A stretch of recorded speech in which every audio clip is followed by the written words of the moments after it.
Hoy vamos a ver el último de los 7 mensajes acerca de los extraños misterios del reino de los cielos, relatados en Mateo 13.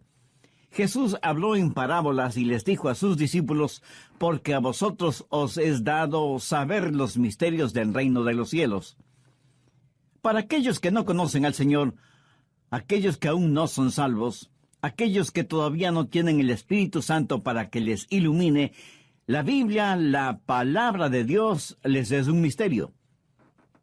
Pueden conocer ciertos hechos, hasta pueden saber los nombres de los reyes de Israel y una cronología bíblica, pero eso no quiere decir que entiendan las cosas profundas de Dios.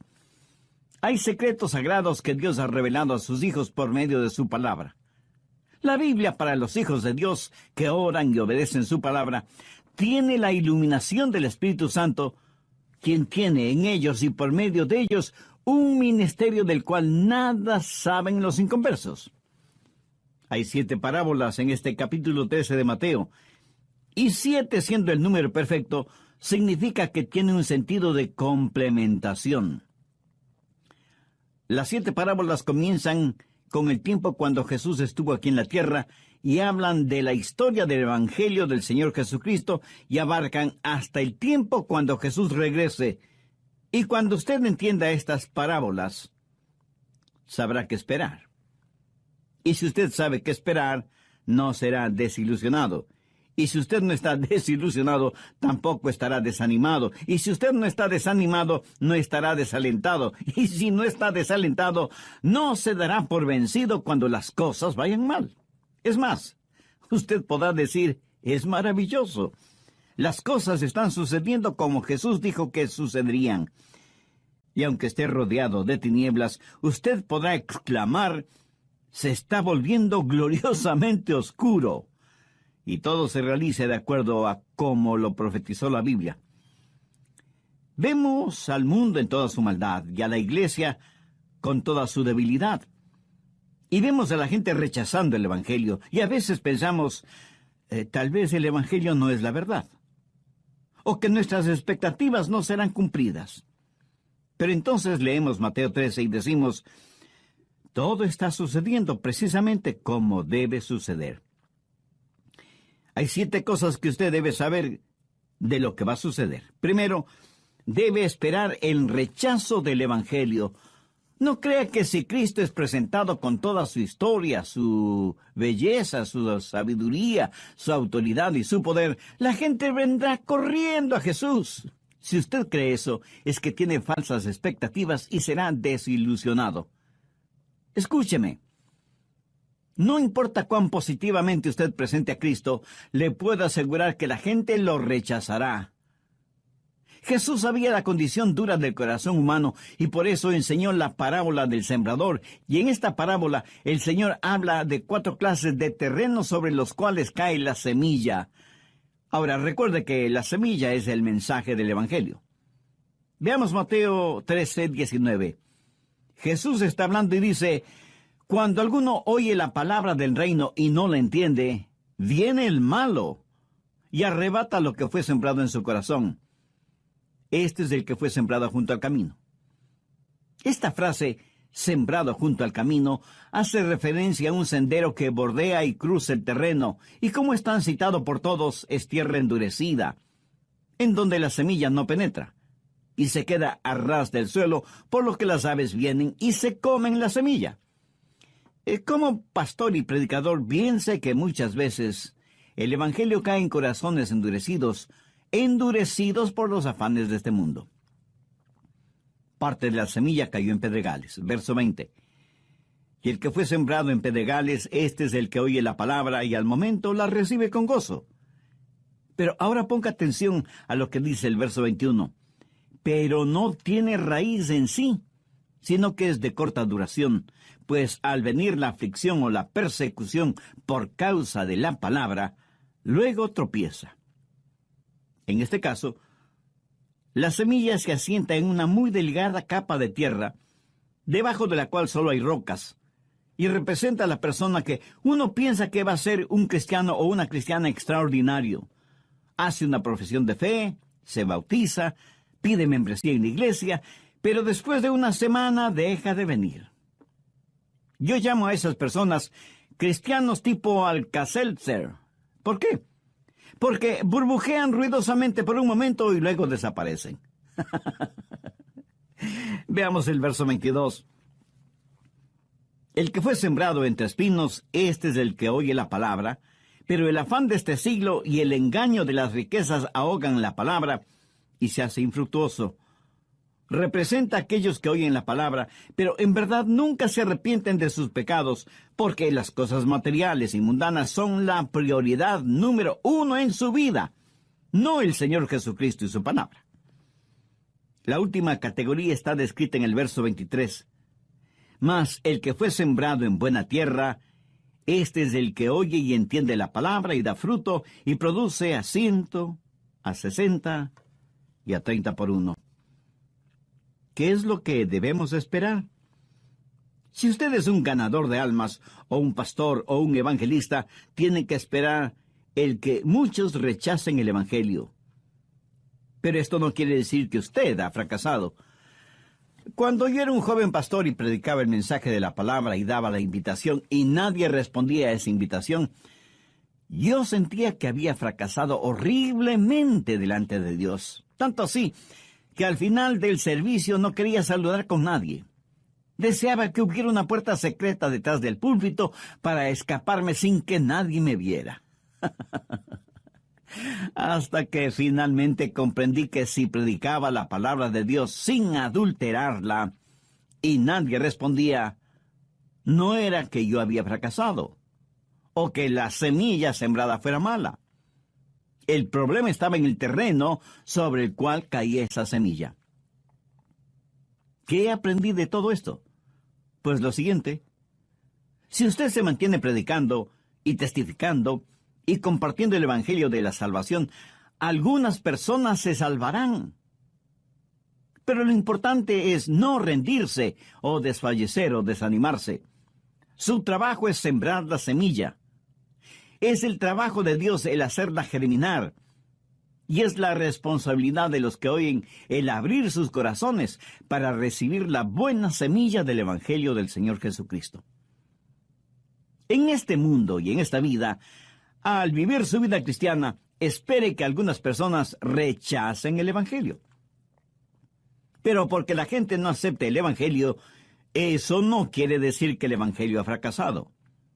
La Biblia dice que somos una manada pequeña, que estrecho es el camino al cielo, y pocos son los que transitan por él.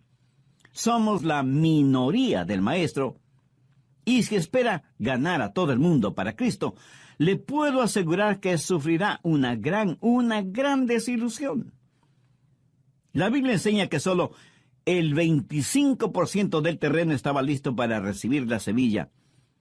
Y cuando ese 25% recibe la palabra, no todos producirán la misma clase de fruto. Segundo, debe esperar encontrar miembros hipócritas en las iglesias. Algunas veces la gente me dice: pastor, ¿sabía que hay hipócritas en la iglesia? Y yo, como si no lo supiera, contesto: ¿hipócritas en la iglesia? No puede ser. Y usted no necesita ser un pastor de una iglesia para saber que hay hipócritas, principalmente dentro de las iglesias. Ahora, eso no significa que el evangelio ha fracasado o que todo esto toma por sorpresa a Dios. Veamos Mateo 13:24.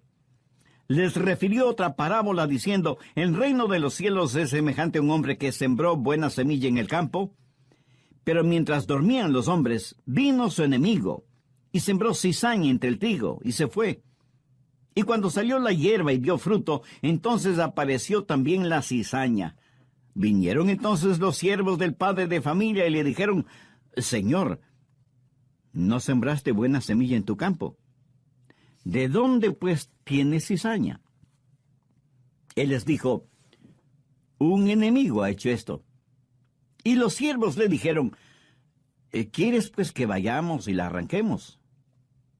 Él les dijo: no sea que al arrancar la cizaña arranquéis también con ella el trigo. Dejad crecer juntamente lo uno y lo otro hasta la siega. Y al tiempo de la siega, yo diré a los segadores, recoged primero la cizaña y atadla en manojos para quemarla, pero recoged el trigo en mi granero. Ahora, ¿qué significa esta parábola? El trigo sirve para hacer pan y los hijos de Dios están representados por el trigo. La cizaña, que se parece muchísimo al trigo, es sembrada por el enemigo. El que siembra el trigo es el Hijo del Hombre. La buena semilla son los creyentes en el Señor Jesucristo, y quien siembra la cizaña es el diablo. El tiempo de la siega es el fin de los tiempos, cuando Dios separará al trigo de la cizaña. Mi amigo, aquí hay una gran lección. Espere encontrar hipócritas en la iglesia. Independientemente de su denominación, toda iglesia tiene sus hipócritas. Pero no es nuestro trabajo el separar el trigo de la cizaña. Nunca se embarque en una cruzada contra otra religión. Esa no es su responsabilidad. Su responsabilidad es predicar el Evangelio del Señor Jesucristo.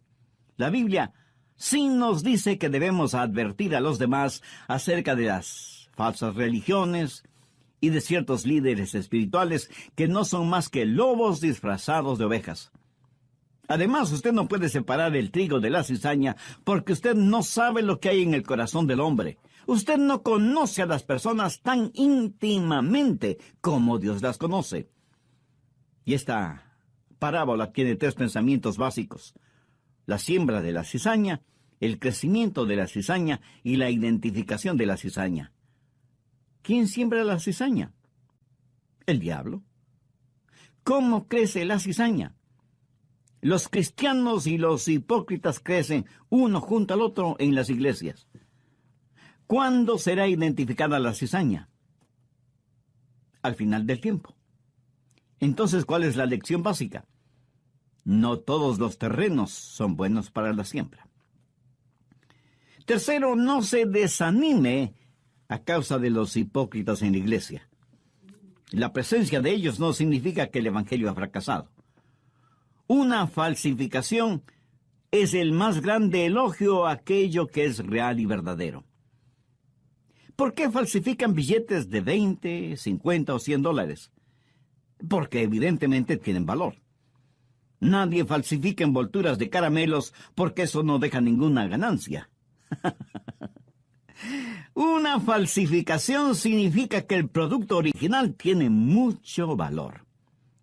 Por lo tanto, no todos los que nombran el nombre de Jesús o dicen creer en Él son genuinos creyentes.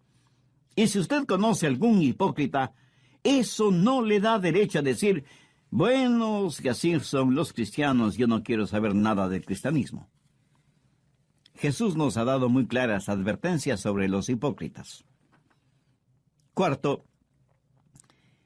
debe esperar el surgir o resurgir de cultos falsos. Mateo 13, desde el verso 31. Otra parábola les refirió diciendo, el reino de los cielos es semejante al grano de mostaza que un hombre tomó y sembró en el campo, el cual a la verdad es la más pequeña de todas las semillas, pero cuando ha crecido es la mayor de las hortalizas y se hace árbol de tal manera que vienen las aves del cielo y hacen nido en sus ramas. Algunas personas dicen, eso es maravilloso, de una diminuta semilla un gran árbol, cuán extraordinario es el Evangelio. Mi amigo, esa no es la enseñanza. Verá, la semilla de mostaza es pequeña y punzante, de sabor fuerte y picante. Eso habla del poder explosivo del Evangelio. Cuando germina y crece, se transforma en un gran árbol. Pero aquí se habla de un crecimiento no natural, descomunal. Y las aves que hacen sus nidos en las ramas de este gigantesco árbol representan poderosos demonios. Recuerda que en Mateo 13:4 dice que vinieron las aves y se comieron la semilla sembrada. La misma palabra usada para aves en el verso 4 es usada en el verso 32 y hace referencia a poderosos demonios. Mire Mateo 13:19. Cuando alguno oye la palabra del reino y no la entiende, viene el malo y arrebata lo que fue sembrado en su corazón. Las aves que arrebatan la semilla representan al diablo. Por favor, anote al margen Apocalipsis 18:2. Habla de Babilonia, la cuna de toda religión falsa. En Babilonia fue construida la Torre de Babel.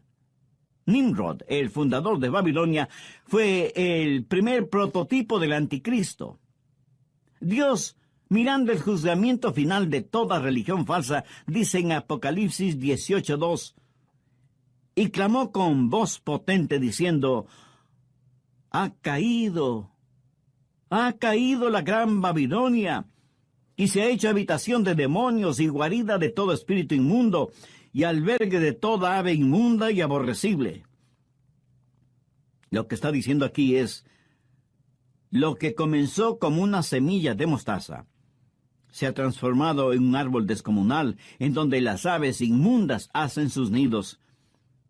Mi amigo, esa es la razón por la que vemos cultos, religiones falsas, surgiendo por todo el mundo. Pero lo repito, esto no significa que el Evangelio haya fracasado, o que la Biblia no sea verdadera.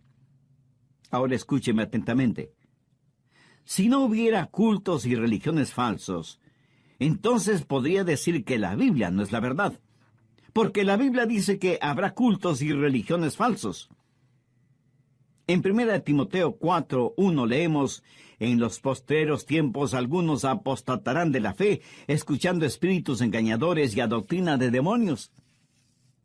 Así que no se desanime si muchos no creen en la Biblia y muchos más no aceptan a Cristo como su Salvador.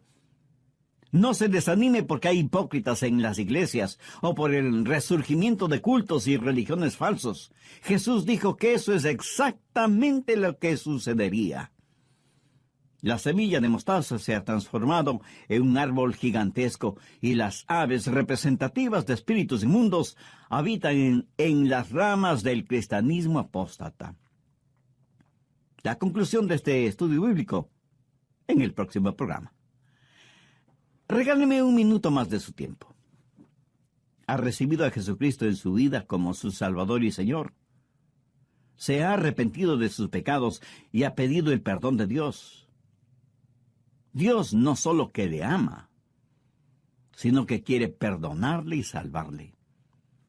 Tanto le ama que envió a su Hijo, el Señor Jesucristo, para que muriera en la cruz, para hacer expiación por sus pecados. Tome la más importante decisión espiritual de su vida. Acepte y reciba a Cristo en su vida como su Salvador y Señor. Pídale que le ayude a ser la persona que Él quiere que usted sea, y que le haga un instrumento útil y de bendición en sus manos. Y todo esto pídalo en el nombre del Señor Jesucristo. Los milagros que hizo Jesús fueron para mostrar el poder del reino. Pero, ¿qué hicieron los judíos? Ellos rechazaron a Jesús, le difamaron, le criticaron, confabularon con los gentiles hasta crucificarle. Y el tesoro, o sea, Israel, fue enterrado de nuevo. Pero Jesús fue a la cruz para comprar ese tesoro escondido y cubierto. Y la gente no puede entender el plan de Dios para Israel a menos que conozca bien la Biblia. En Proverbios 25:2 leemos: la gloria de Dios es encubrir un asunto. Cuando leemos el Evangelio de Mateo hasta el capítulo 12, vemos a Jesús haciendo milagros. Pero después del capítulo 12 ya no hace más milagros, sino que enseña por medio de parábolas. ¿Por qué? Porque antes del capítulo 12, Él está destapando el tesoro, diciendo: este es el reino de Dios. Los judíos le rechazaron y Jesús volvió a cubrir ese tesoro. Mateo 13:13 dice: por eso les habló en parábolas, porque viendo no ven, y oyendo no entienden. ¡Qué verdadera tragedia! El viendo no ver y oyendo no entender. Les habla Andrés García Vigio. Sean bienvenidos a El Amor que Vale. Hoy, el Dr. Adrian Rogers, en la voz del pastor Lenín de Llanón, concluye su estudio bíblico 7 secretos sagrados. De los 7 secretos sagrados que empezamos a estudiar en el programa anterior, ya hemos visto los primeros 4. Así que veamos los siguientes. Quinto, espera encontrar corrupción aún en las iglesias. Mateo 13:33 dice, otra parábola les dijo, el reino de los cielos es semejante a la levadura que tomó una mujer y escondió en 3 medidas de harina hasta que todo fue leudado. Aquí tenemos a una mujer que tomó 3 porciones de harina, más bien dicho, de masa, y le puso levadura para que leude. Pero note que la mujer puso la levadura en la masa en forma furtiva. Recuerde que el pan sin levadura es un símbolo de pureza. En la Biblia, la levadura es un símbolo de pecado, de maldad, de corrupción. En el Antiguo Testamento, el pan ofrecido como holocausto era sin levadura. Veamos Éxodo 12:8. Y aquella noche comerán la carne asada al fuego y panes sin levadura. Levítico 2:4. Cuando ofrecieres ofrenda cocida en horno, será de tortas de flor de harina sin levadura amasadas con aceite. En el Nuevo Testamento, Pablo escribe a los Corintios y les dice, no es buena vuestra jactancia. ¿No sabéis que un poco de levadura leuda toda la masa? Limpiaos pues de la vieja levadura para que seáis nueva masa, sin levadura como sois. Porque nuestra Pascua, que es Cristo, ya fue sacrificada por nosotros. Así que celebremos la fiesta, no con la vieja levadura, ni con la levadura de malicia y de maldad, sino con panes sin levadura, de sinceridad y de verdad. ¿Qué es lo que hace la levadura? Bueno, nosotros los hombres tenemos que estudiar e investigar sobre el asunto. Las mujeres, en cambio, saben de estas cosas casi por intuición. Verá, la levadura trabaja silenciosamente, imperceptiblemente, y trabaja mucho mejor en un medio ambiente abrigado. Muchas mujeres ya de edad me han contado que ellas veían a sus abuelitas o madres envolver la masa leudada en una tela y dejarla varias horas, o de un día para otro junto a la candela u horno de la cocina, para que con el calorcito trabajara mejor la levadura que estaba en la masa. Y seguramente muchas mujeres que me están escuchando saben de eso, ¿no es cierto? Ahora, todo este trasfondo es como si el diablo hubiera dicho, bueno, como no puedo derrotar a la iglesia, voy a unirme a la iglesia. Y siembra cizaña entre el trigo para corromper la iglesia. Y hace surgir cultos falsos para que prediquen un evangelio falso, y penetra las iglesias con enseñanzas malévolas. Por eso Jesús dijo que debíamos cuidarnos de la levadura de los fariseos. En la Biblia, Jesús hace referencia a los fariseos, a los saduceos y a los herodianos, o sea, 3 tipos de levadura. ¿Cuál era la levadura de los fariseos? El legalismo. ¿Cuál era la levadura de los saduceos? El liberalismo. ¿Y cuál era la levadura de Herodes? El libertinaje. Herodes fue un rey que amaba el placer por el placer. No solo que como monarca tenía la libertad de hacer lo que le diera la gana, sino que había degenerado esa libertad hasta convertirla en libertinaje. Algunas personas creen que libertad y libertinaje son acciones sinónimas y nada más alejado de la verdad. Más bien son acciones antónimas, o sea, contrarias. La libertad actúa dentro de ciertos parámetros éticos y morales, y algunas veces espirituales, mientras que el libertinaje no respeta fronteras para su desenfreno. Estas 3 cosas, el legalismo, el liberalismo y el libertinaje, han invadido la iglesia del Señor. ¿Significa eso que debemos rendirnos? ¿Tirar la toalla? No, más bien significa lo opuesto. ¿Se ha preguntado alguna vez por qué Satanás quiere corromper la iglesia si es que eso no fuera algo bueno? Satanás es un pervertido. En nuestros días ya no es nada raro leer horribles historias de apostasía en algunas iglesias, pastores y ministros sorprendidos en una vida de libertinaje. Otros son fanáticos religiosos legalistas que hacen énfasis en la salvación por obras. Otros niegan la deidad de Cristo. Otros niegan la resurrección de Cristo. Y otros niegan todo lo que tiene que ver con el Señor Jesucristo. Levadura de los fariseos, levadura de los saduceos, levadura de Herodes. ¿Causará todo esto que yo cierre mi Biblia y deje de predicar? De ninguna manera. Sé que todo lo que está pasando es exactamente lo que Jesús dijo que pasaría. Sexto, puede estar seguro que Dios cumplirá su palabra con Israel. Observe todo lo que está pasando en Medio Oriente. Algunas veces me preguntan, Pastor Rogers, ¿qué es lo que la Biblia dice proféticamente sobre los Estados Unidos? Y yo sencillamente contesto, muy poco. Casi es mejor decir nada. Pero mantenga sus ojos sobre Israel. Dios en estos últimos tiempos mantiene su palabra y sus promesas dadas a Israel como nación. Veamos Mateo 13:44.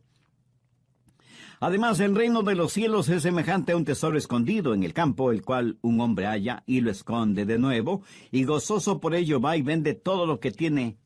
¿Para qué? Para comprar aquel campo. ¿Cuál es ese tesoro escondido en el campo? Israel. En la parábola, cuando el hombre compra el campo en donde está escondido el tesoro, entonces ese tesoro ya es suyo, le pertenece. Algunos interpretan erróneamente que el tesoro escondido es el Evangelio del Señor Jesucristo y que nosotros somos el hombre que compra el campo a fin de poseer el tesoro. Bien, recuerde, el campo es el mundo. Y la iglesia no compra el mundo. Los cristianos no compran el mundo porque el Evangelio no está a la venta. El Evangelio no es descubierto y luego vuelto a esconder. Eso no tiene ningún sentido.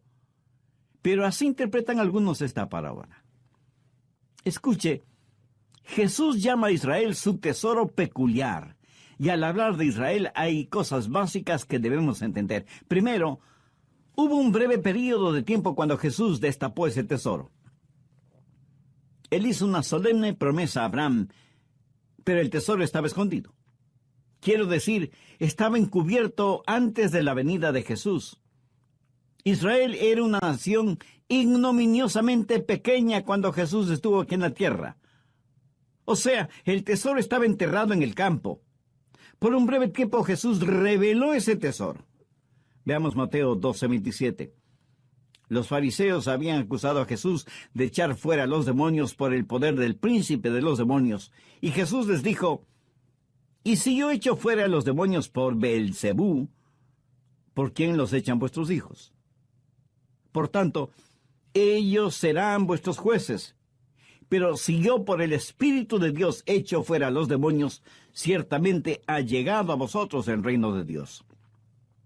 Segundo, el tesoro estaba enterrado en el campo y Jesús dijo, he desenterrado el tesoro para mostrarles el reino. Los milagros que Jesús hizo fue para mostrar el poder del reino. Pero los judíos rechazaron a Jesús, mintieron acerca de él, le criticaron, confabularon con los gentiles hasta crucificarle y el tesoro fue enterrado de nuevo. Pero Jesús fue a la cruz para comprar ese tesoro escondido y cubierto. Y la gente no puede entender el plan de Dios para Israel a menos que conozca bien la Biblia. En Proverbios 25:2 leemos, la gloria de Dios es encubrir un asunto. Tercero, cuando leemos el Evangelio de Mateo hasta el capítulo 12, vemos a Jesús haciendo milagros.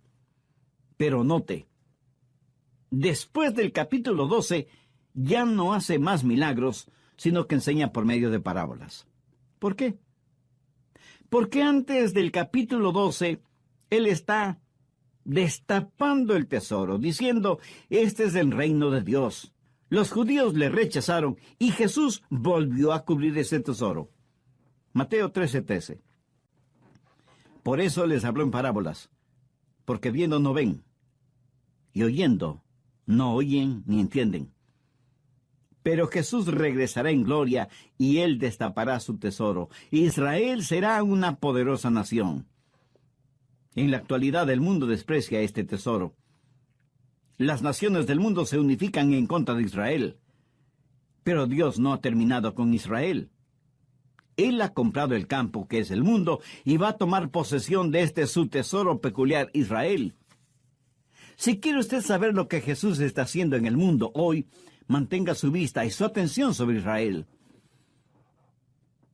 A pesar de que muchos rechazan el Evangelio, a pesar de que hay hipócritas en las iglesias, a pesar de que hay corrupción en las iglesias, a pesar del resurgimiento de cultos y religiones falsos, a pesar del odio y la persecución contra Israel, Jesús continúa edificando su iglesia porque Él mismo dijo, edificaré mi iglesia y las puertas del Hades no prevalecerán contra ella. Mateo 13:45. También el reino de los cielos es semejante a un mercader que busca buenas perlas, que habiendo hallado una perla preciosa fue y vendió todo lo que tenía y la compró. Algunas personas dicen, bueno, la perla de gran precio es el Evangelio, y debemos vender todo lo que tenemos para poder comprar ese Evangelio. Mi amigo, esa es una necedad, una locura. El Evangelio no está a la venta. Y aunque lo estuviera, nosotros estamos en bancarrota. No tenemos absolutamente nada. El mercader que busca buenas perlas es Jesús. La perla de gran precio es la iglesia que Él ama. Israel es su peculiar tesoro, pero no es una perla. Las piedras preciosas pueden ser cortadas, divididas, esmeriladas, pulidas. Pero no se puede hacer lo mismo con una perla. La iglesia es un cuerpo indivisible en el Señor Jesucristo, y es Cristo quien con sus platinadas lágrimas y el rubí líquido de su sangre compró esa perla de gran precio. Y así como una perla es sacada a la superficie desde las profundidades de las aguas, así Jesús nos ha levantado. Así como un grano de arena en la ostra se convierte en una preciosa perla, así Jesús, a pesar de nuestra fealdad espiritual, nos ha embellecido para hacernos parte de la iglesia, la perla preciosa. Séptimo, espere el total juzgamiento por parte de Dios. Y Dios juzgará con justicia. Mateo 13:47. Asimismo, el reino de los cielos es semejante a una red que echada en el mar recoge de toda clase de peces, y una vez llena, la sacan a la orilla, y sentados recogen lo bueno en cestas, y lo malo echan afuera. Así será el fin del siglo. Saldrán los ángeles y apartarán los malos de entre los justos, y los echarán en el horno de fuego. Allí será el llanto y el crujir de dientes. Jesús les dijo, ¿habéis entendido estas cosas? Ellos respondieron, sí, Señor. Dios tiene su red y la echa sobre las naciones del mundo para ganar almas. ¿Cuál es su trabajo o mi trabajo en este mundo en el cual vivimos? Nuestro trabajo es lanzar la red. Dios separará los peces buenos de los peces malos. Cuando predico, algunas personas vienen a Cristo, pero no son salvas. Mi amigo, esa no es mi responsabilidad. Yo no puedo hacer que nadie sea un creyente o un incrédulo. El reino de Dios es como una red que lanzamos en las naciones de este mundo, y al final de los tiempos, aquel que separa el trigo de la cizaña, ese mismo Dios es quien separará los buenos de los malos. Ahora, ¿qué significa todo esto para nosotros? Escúcheme atentamente. Dios sabe exacta y precisamente cómo va a ser la situación. ¿No es increíble que hace más de 21 siglos Jesús dijera lo que pasaría ahora? Él dijo que no todos escucharían el Evangelio. No en el sentido de oírlo, sino de entenderlo y aceptarlo. También dijo que no todos los que escucharan el Evangelio serían salvos. Jesús dijo que habría hipócritas en las iglesias, y esa es una triste realidad que nadie puede negarla. También dijo que la corrupción se permearía en la iglesia como la levadura se infiltra en la masa. Y diariamente sabemos, o leemos, o vemos en la televisión los numerosos escándalos morales y financieros en iglesias y organizaciones que se dicen cristianas. Israel será aún más perseguida que lo que ha sido hasta ahora. Será pisoteada. El tesoro es enterrado nuevamente, pero Jesús ha prometido regresar para desenterrar su especial tesoro y para edificar su iglesia, para separar el trigo de la cizaña, para separar a los buenos de los malos y para ejercitar el juzgamiento final. Si usted tiene falsas expectativas, si usted cree que el Evangelio va a ser creído y aceptado por todo el mundo, si usted piensa que los hipócritas son una prueba de que la Biblia no es verdad, o de que los cultos falsos y las religiones falsas no tienen mayor importancia, terminará desesperándose y se hará la pregunta: ¿perdió Dios el control de su universo? No, Dios no ha perdido el control de nada. Todo está bajo su control. Todo lo que ha pasado, está pasando y pasará, ha sido, es y será exactamente como Dios lo ha dicho. En este mensaje hemos aprendido los 7 secretos sagrados directamente de la palabra de Dios. ¿No le gustaría a usted ser un sembrador de la semilla bendita? ¿No le gustaría ser como el pescador lanzando sus redes sobre su vecindario, sobre su ciudad, sobre su país? ¿No quisiera ser un miembro fiel del cuerpo de Cristo, la iglesia, y orar a Dios que la mantenga pura y libre de la levadura de la corrupción?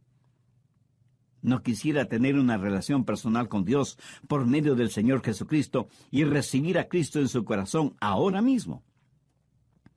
Si sus respuestas son afirmativas, le invito a orar conmigo una sencilla pero significativa oración. Mi oración solo será para guiarle. Usted ore con sus propias palabras, pero dígalas con fe, con sinceridad, depositando toda su confianza en Dios. Que quede un oído atento para su plegaria. Ore y diga: querido Dios, gracias por haberme dado la oportunidad de escuchar este mensaje de tu palabra. Me has hablado profundamente, y me reconozco pecador delante de ti, por lo que pido tu gracia y misericordia. Señor Jesús, sé que derramaste tu sangre y moriste crucificado en una cruz para pagar el precio de la culpa de mis pecados. Gracias por amarme de esa manera. Me arrepiento de mis pecados y pido perdón, limpieza, sanidad espiritual y vida abundante y eterna. Con toda la fe que tengo, te invito a que vengas a morar en mi corazón y seas mi Salvador y mi Señor. Hazme la clase de persona que tú quieres que sea. Ayúdame para que nunca me avergüence de ti o de tu palabra, independientemente de las circunstancias o a pesar de las consecuencias. Lo pido en tu santo nombre. Amén.